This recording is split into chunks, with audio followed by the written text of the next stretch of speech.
네, 주린 여러분 안녕하세요. 오늘도 영앤 리치클럽에 오신 것을 환영합니다. 제가 거의 3달 전에 올렸던 이 영상을 시작으로 항상 금리를 훨씬 더 올려야 한다. 지금으로서는 택도 없고 다시 바꿔 말하면 증시는 더 큰 폭으로 전저점도 뚫고 하락할 가능성이 크다고 계속 얘기하고 있는데요. 약간의 변수가 생겨서 이렇게 오랜만에 또 영상을 준비했습니다. 조금 답답하고 어이가 없는 내용인데요.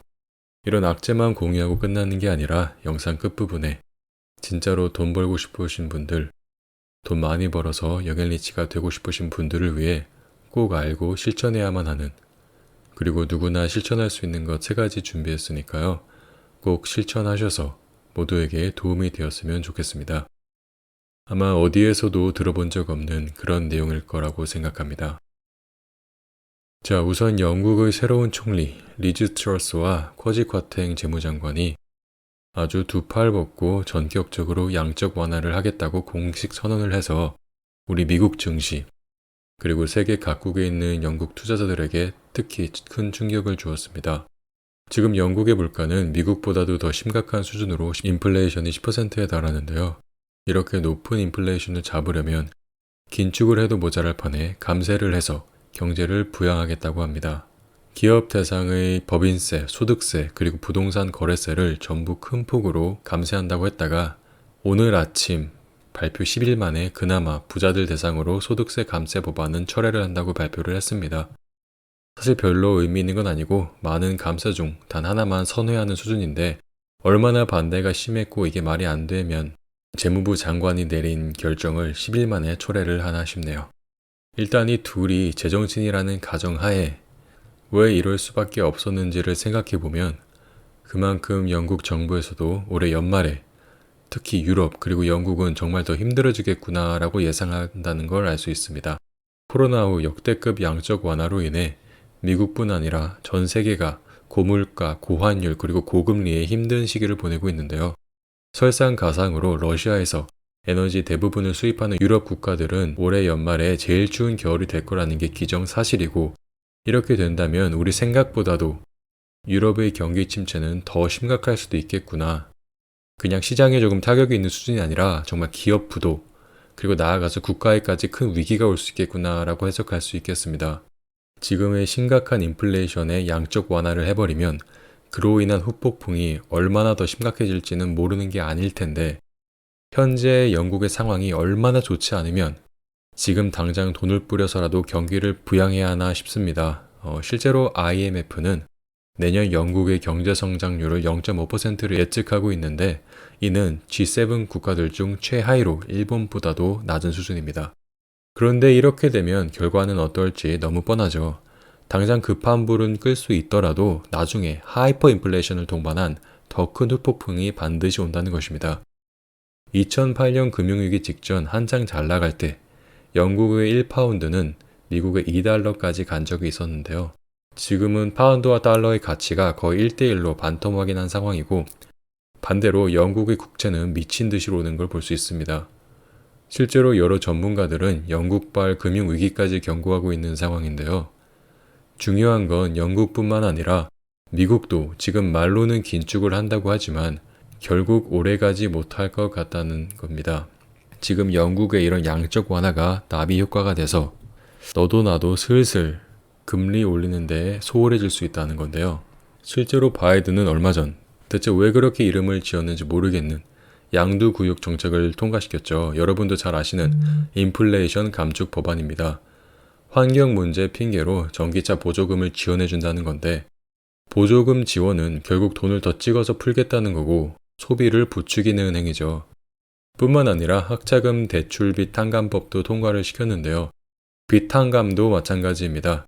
빚은 결국 누군가에게 전가되는 것이지 사라지는 게 아닙니다.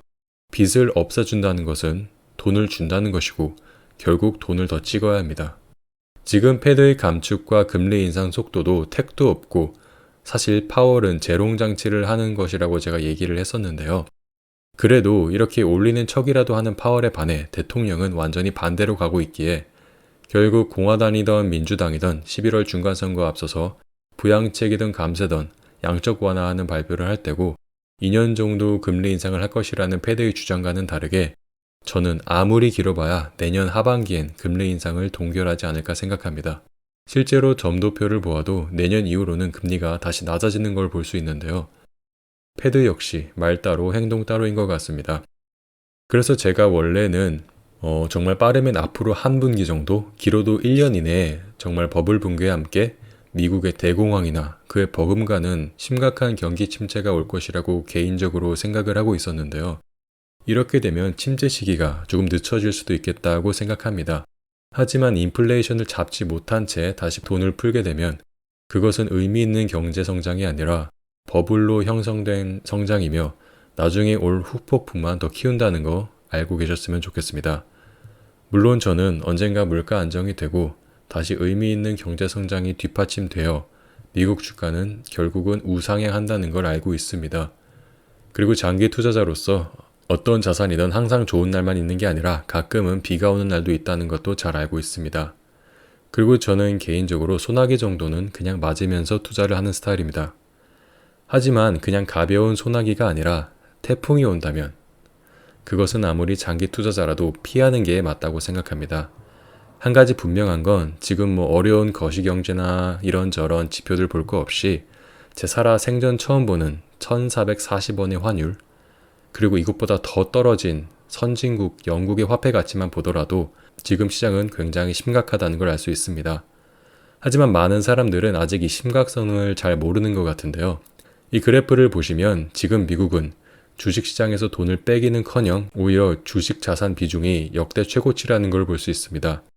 오렌 버핏은 말했습니다. 남들이 공포에 떨 때 탐욕을 갖고 남들이 탐욕스러워할 때 공포를 가져야 한다고 했는데 지금 시장은 결국 패닉하는 척하지만 실제로는 공포보다는 아직까지도 탐욕에 가득 찬 모습을 알 수 있습니다.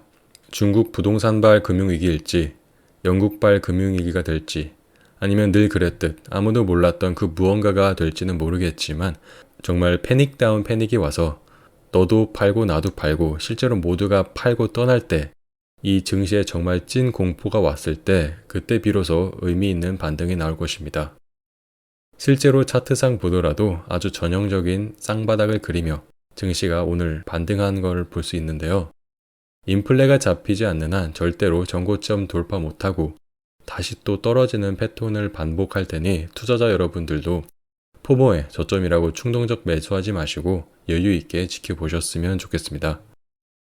영상 앞에 제가 정말 중요한 부자 되는 방법 3가지를 말씀드린다고 했는데 지금 시간 관계상 다음 영상에서 따로 말씀드리도록 하겠습니다.